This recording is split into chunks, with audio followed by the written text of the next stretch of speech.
হঠাৎ করে এরকম একটা খবর শুনতে হবে তার জন্য একদমই প্রস্তুত ছিলাম না। ভালোবাসার মানুষটিকে চোখের সামনে কষ্ট পেতে দেখে আর একদমই সহ্য হচ্ছিল না। নিজের তো সবকিছু মেনে নেওয়া যায়, কিন্তু যখন ভালোবাসার মানুষের বিপদ আসে তখন কি আর সেটা মেনে নেওয়া যায়? যার জন্য আর দেরি না করে বিপদ দেখা মাত্রই জান্নাতকে নিয়ে চলে যাচ্ছে হসপিটালে। আপনারা অনেকেই জানেন যে জান্নাতের একটা অপারেশন হয়েছিল কিছুদিন আগে। তো গাইস, হঠাৎ করে আবারও কি ধরনের প্রবলেম হয়েছে, কি হয়েছে না হয়েছে সবকিছু আপনাদেরকে বলবো এই ভিডিওতে। সকাল সকাল ঘুম থেকে উঠে আজকে দেখতেছি ওয়েদারটা অনেক বেশি সুন্দর, মাশাআল্লাহ, কারণ হালকা হালকা বৃষ্টি পড়তেছে। প্রায় অনেকদিন পর সকালবেলা ঘুম থেকে ওঠা, আর এরকম ওয়েদার দেখে তো একদমই মনে শান্তি লাগতেছে। তো আমরা এখানে এসে কিছুক্ষণ অপেক্ষা করতেছিলাম আমাদের জন্য একটা সিএনজি খুঁজতে। আজকে বাইকটা নিয়ে বের হয়ে নেই কারণ বাইরে একটু একটু বৃষ্টি ছিল। তো গাইস, সিএনজি নিয়ে সোজাসুজি আমরা চলে আসলাম ঢাকা সরওয়ার্দী মেডিকেল কলেজে। এখানে আসার কারণ হচ্ছে তিশা কিন্তু এখান থেকে ঠিক 5-6 মাস আগে তিশার একটা অপারেশন হয় বড় ধরনের।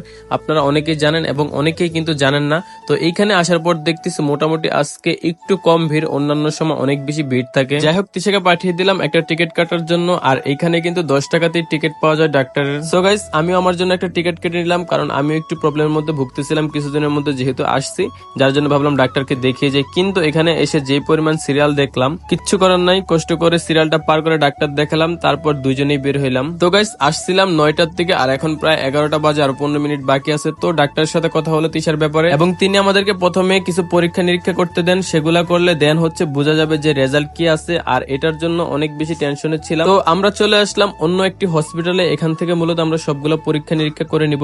আসলে সোহরাওয়ার্দী থেকেও আমরা করতে পারতাম, কিন্তু সেখানে একটু সময় লাগবে আর অনেক বেশি সিরিয়াল, যার জন্য খুব দ্রুত করার জন্য এখানে চলে আসা, যেহেতু এই বিষয়টা নিয়ে অনেক বেশি টেনশনে ছিলাম অনেকদিন ধরেই। তো পরীক্ষা নিরীক্ষার বিলগুলো দেওয়ার পরে এখন হচ্ছে যেই কাগজটা দিবে ওটা দিয়ে মূলত তিশাকে পরীক্ষা নিরীক্ষা গুলো করতে হবে, আর সেটার জন্য ওয়েটিং করতেছিলাম। তো গাইস, পরীক্ষা নিরীক্ষাতে কি রেজাল্ট আসছে সেটা দেখার আগে আপনাদেরকে একটা বিষয় বলতে চাই। যারা ঘরে বসে অ্যাড দেখে প্রতিদিন 1000 থেকে 1200 টাকা ইনকাম করতে চান, তারা আমার এই ভিডিওর কমেন্ট বক্সে একটা ভিডিও লিংক আছে, সেটা দেখতে পারেন। আশা রাখছি ভিডিওটা দেখলে সবকিছু বুঝে যাবেন যে কিভাবে অ্যাড দেখে ইনকাম করা যায় খুব সহজেই। সাইটের নাম drbnext.com। সেটি আপনাকে নতুন একটা দিগন্ত দেখাতে পারে। তাহলে দেরি না করে এখনই কমেন্ট বক্সে দেওয়া ভিডিওটি দেখুন এবং ইনকাম করুন। সো গাইস, এবার আসা যাক মেইন টপিকে। মূলত এখানে একটু সময় লাগতেছিল পেপারস গুলা রেডি হতে, তারপর হচ্ছে তিশার মূলত পরীক্ষা নিরীক্ষা গুলা করা হবে। আর এরই মধ্যে আমি অনেক বেশি চিন্তায় ছিলাম, না জানি আল্লাহ তাআলা কি করে না করে। তো আমি দোয়া করতেছিলাম যাতে খারাপ কিছু না আসে, ভালো কিছু আসে।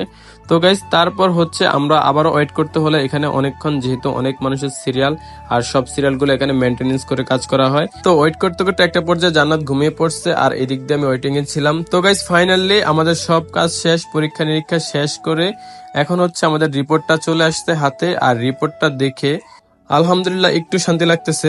জান্নাতের আগে যে প্রবলেমটা ছিল টিউমারের প্রবলেম, ওইটা তো অপারেশন হয়ে গেছে। তো ওইটার পরও আমরা আশঙ্কায় ছিলাম যে আরো কিছু টিউমার আসবে, যার জন্য মূলত আমরা হচ্ছে হসপিটালে দ্রুত চলে আসি আর চেক আপ গুলা করাই। দেন হচ্ছে ডাক্তার আমাদেরকে আরো কিছু ইনফরমেশন দেয়, বলতেছে নিয়মিত যে ওষুধগুলো দেওয়া হয়েছে সেগুলা খাইতে, আর সেগুলা খেলে কিন্তু একটা সময় সবকিছু ঠিক হয়ে যাবে, আর যদি সেগুলো না খাই তাহলে হয়তো প্রবলেম হতে পারে। তো গাইস, এই বিষয়টা নিয়ে আমি চিন্তিত, কারণ হচ্ছে জান্নাত তো একদমই ওষুধ খাইতে চায় না। যখন আমি খাইয়ে দিব তখনই খাবে, এরপর আর তার কোনো কিছু মনে থাকবে না। তো যাই হোক, জান্নাতের জন্য সবাই দোয়া করবেন। আজকের জন্য আমরা চিন্তা মুক্ত, আর আলহামদুলিল্লাহ আমিও কিছুটা সুস্থ। সবাই আমাদের জন্য দোয়া করবেন এবং সবাই ভালো থাকবেন, সুস্থ থাকবেন। আপনাদের সাথে দেখা হবে অন্য ভিডিওতে। তো আল্লাহ হাফেজ, টাটা এন্ড টেক কেয়ার।